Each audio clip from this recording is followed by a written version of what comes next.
prazer, obrigado a todos pela exposição, tempo. Eu sou Felipe Calado, apesar de ser calado, vou falar sobre voz. Você vê aqui como a vida pega peças. Eu sou designer, formado há 15 anos, trabalhei a vida inteira com criação, com agências de publicidade, agências de design, branding, e estou há 3 anos na IBM. O Pedro falou aqui, a parte da IBM totalmente agnóstico, fala muito mais da minha experiência como designer e experiência do usuário do que a gente tem feito na IBM. Também sou do time de segurança da informação, sou service designer para segurança da informação, tenho trabalhado com design thinking e mapeamento de rotinas de usuário. E vou usar um pouco dessa experiência nessa proposta que a gente fez de falar um pouco do que é a adoção da tecnologia de voz, até que ponto isso interfere na experiência do usuário. Eu gosto de começar com uma piadinha, não sei se vocês já tentaram isso aqui, ó. Ok, Google, conte-me uma piada.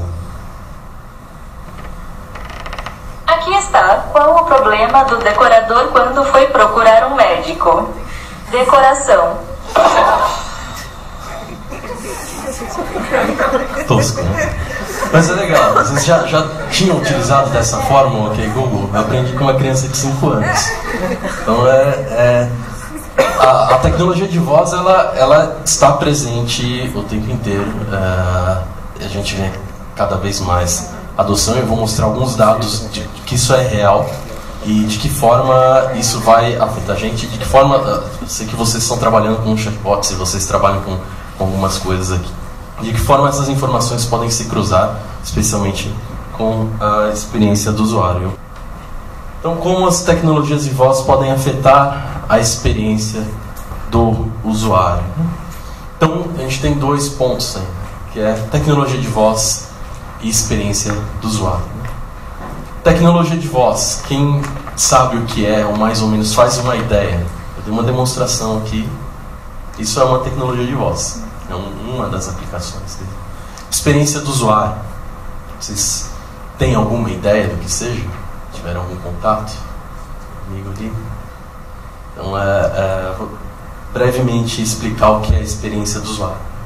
Com o macro, ela é a relação total, né, com uma jornada de um produto, de um serviço, de um aplicativo. Então, tudo que está envolvido, né, nessa jornada. A gente estava conversando mais cedo sobre um chatbot específico de vocês. Né? Você fala, o meu escopo é mais reduzido. Então, o usuário que vai usar aquele chatbot, né? Então, toda a jornada dele, do começo ao fim, né, até ele entrar no chatbot, ou acessar o chatbot e o pós, o que ele vai receber de informação, tudo isso faz parte da experiência do usuário. E a experiência do usuário comigo pode ser uma parte desse processo, né? Fatiar esse processo. Por exemplo, no e-commerce é a parte que você vai fazer a finalização da sua compra, né? Fechar o carrinho. Então essa é uma parte da experiência do usuário. Então não confundir a experiência do usuário, ou user experience, com user interface, ou a interface do usuário. Então a experiência do usuário não é botão colorido, não é interface bonita, é mais do que isso. É tudo que está em torno dessa jornada do usuário, no serviço, no produto, ou no aplicativo, no site, o que for. A parte da tecnologia de voz, né? O que é a tecnologia de voz? Ela é formada por esses 3 pilares, né? Então, IoT, são os dispositivos, sabem o que é IoT? Internet of Things, internet das coisas. Então, todas as coisas que estão conectadas, o celular, o Apple Watch, ou o relógio, todos esses dispositivos que têm alguma conexão, isso é internet das coisas. IA, ou inteligência artificial, no caso, o Pedro já explicou mais a fundo o que é, né? Você faz o pilar de sustentação do serviço. E UX, que são as interações, né? Então esses 3 pilares formam a tecnologia de voz, né? O comando de voz, né? Então o que a gente tem como resultado, né? O resultado é uma ação, um comando sem a fricção humana, você não precisa apertar nada, é quase hands-free. É muito parecido com o que a gente vê no Jetsons, né? Então é uma coisa bem maluca. Então é algo que alguns anos atrás não imaginávamos que seria possível, que isso estivesse presente, né? ou que uma pessoa iniciaria contando uma piada, pedindo para o Google contar uma piada. Isso, há pouco tempo atrás, talvez não passasse na cabeça de ninguém.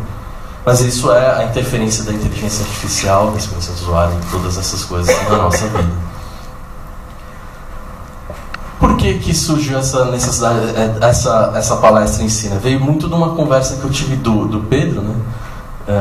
Que a gente recebe um reporte na IBM, um reporte do IDC.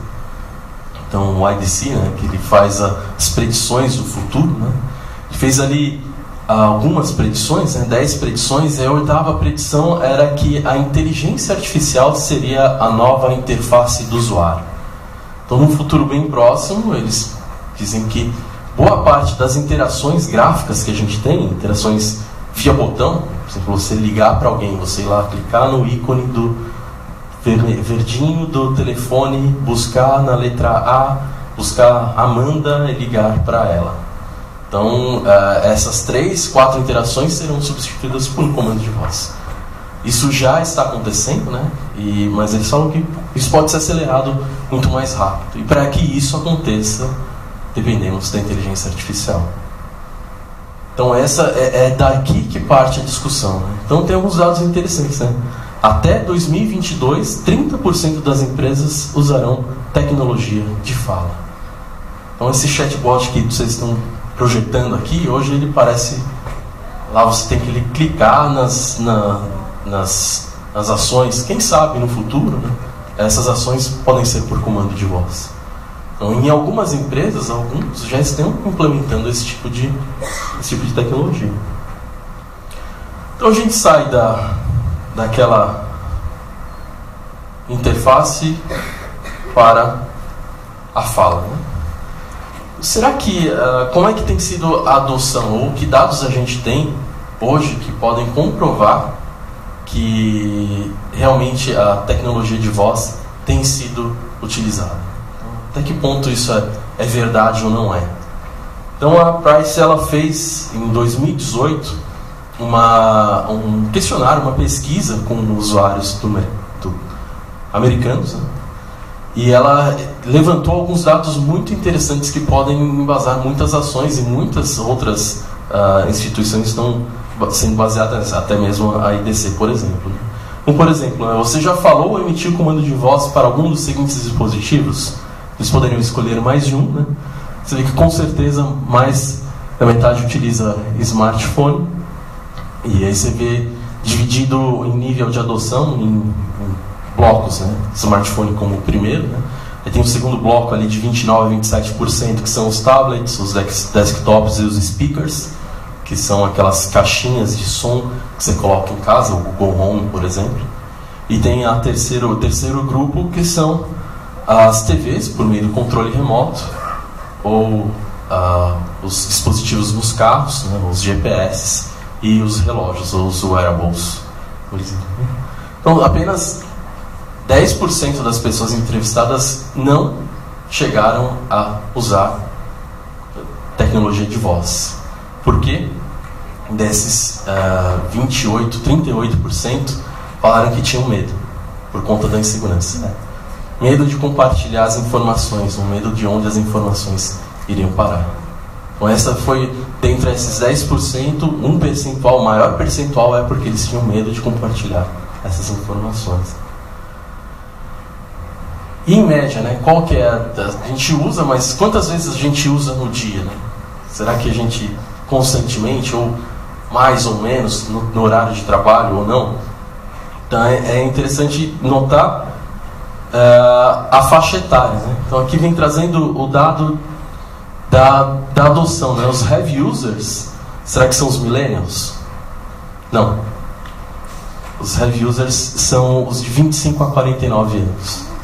É um pouco a mais. Embora os millennials ainda impulsionem as adoções de novas tecnologias, é interessante como no caso da adoção de voz, as pessoas de uma geração posterior estão impulsionando, ou são os heavy users, né? Não são os early adopters, ou aqueles que adotam primeiro, mas são os que mais têm utilizado. E esse é um dos motivos que, tão breve, essas tecnologias vão continuar em uso, e por isso que o IDC solta essa projeção de utilização até 2022 vai aumentar cada vez mais. Porque a geração que teoricamente seria a que mais teria certa resistência à adoção de novas tecnologias é a geração que mais tem usado. Então, a geração de 25 a 49 anos. Sem contar na utilização dos que têm mais de 50 anos. E nesse caso eles não entrevistaram crianças, mas quem tem criança em casa sabe o quanto ela gosta de falar com o celular ou utilizar os gadgets. Existe até um outro estudo, não vou aprofundar, do quanto isso interfere no aprendizado escrito, porque acaba se tornando um pouco preguiçoso e falando mais do que escrevendo. Então, isso é uma outra seara, então outros problemas. Né? Além disso, né, onde será que as pessoas estão usando? Então a gente viu muito nos smartphones ou nos desktops, mas é interessante os dados que a Price dá, que a grande maioria das pessoas utiliza em casa. Isso tem até uma questão do aspecto cultural. Né?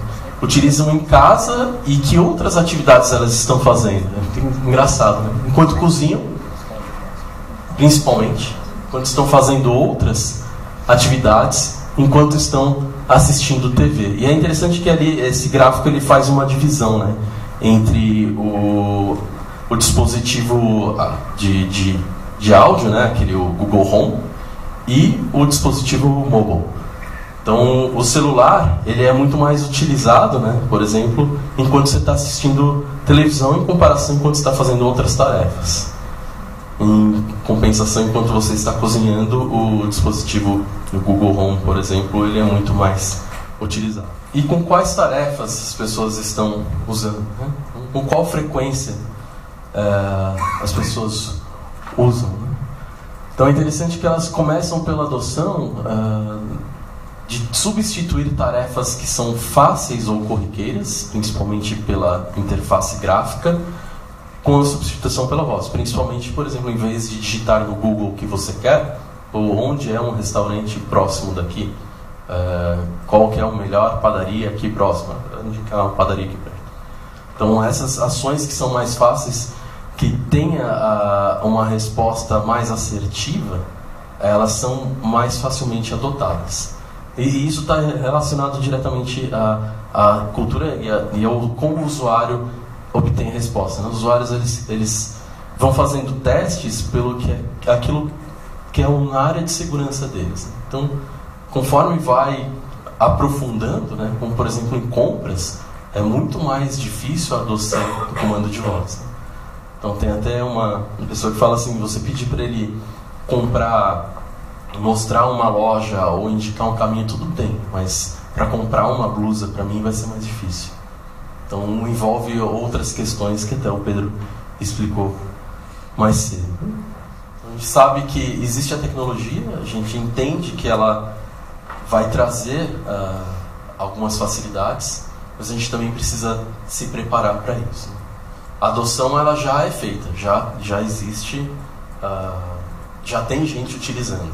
A tecnologia está aí, as pessoas estão utilizando, mas até que ponto elas estão utilizando e de que modo a gente precisa se preparar para isso, tanto não só como usuário, mas como é que isso pode entrar dentro, por exemplo, dessa companhia. Então a Forbes ela lançou essa notícia nesse estudo falando que elas realmente estão aqui, elas vão ser utilizadas, né? Vai utilizar, mas vai depender de alguns fatores, entre eles a performance tanto da assertividade, né, daquilo que está sendo mostrado, né? A parte de tecnologia de informação precisa estar muito bem estruturada para entregar na velocidade correta e entregar na assertividade correta, e contando com a parte da experiência do usuário, né, nós somos imediatistas. Né? Então, se a gente clica ali e ele não responde da forma correta, da maneira direta, a gente perde o interesse. E isso acontece muito. Ela fala que são os 3 pontos que ela precisa corrigir. Né? A precisão, que é deixar as coisas corretas, no momento certo, entregar de forma mais precisa, né? Da mesma forma, com a mesma precisão que a gente tem em outros dispositivos de outras maneiras. A responsividade, né? Então, o que é essa responsividade, né? Quando você conversa com uma pessoa, você espera que ela preste atenção e responda. E responda rápido, né? Porque se demorar muito para falar, você já fica impaciente. Fala, eita, não tenho paciência para ouvir, né? O que dirá de um robô, né? Você pergunta para ele, tem que responder em 2 segundos. Então, esse ajuste, né? A adoção do comando de voz passa por isso também. E aí entra a parte técnica e a parte do engine, de como ela vai processar essa informação e entregar de forma correta e rápida aquela informação que eu preciso. E a parte de experiência do usuário. E aí dá a dica de começar por algo simples, né? Conversando mais sobre o chatbot, isso se aplica não só a comando de voz ou tecnologia de voz, né? Mas também em todas as outras partes da experiência do usuário com inteligência artificial, né? A parte de ser preciso, responsivo e ter uma experiência do usuário simples. Ou seja, cortem, fatiem as jornadas, né? Não pensem na jornada inteira. Trabalhem com jornadas pequenas, entreguem jornadas pequenas, testem jornadas pequenas, aprendam em jornadas pequenas e adicionem outras jornadas. Então é um pouco da prática ágil aqui, né? Mas funciona também para desenvolvimento desses bots. Então, o desenvolvimento de tecnologia sempre passa por isso, mas a parte é interessante notar que na parte de vocal, na parte de tecnologia de voz, também pode ser utilizado. Então, a grande verdade, né, é que as tecnologias de voz vieram para ficar. Então, vão em frente, são todos ouvidos, né? Não só nós, mas os gadgets também.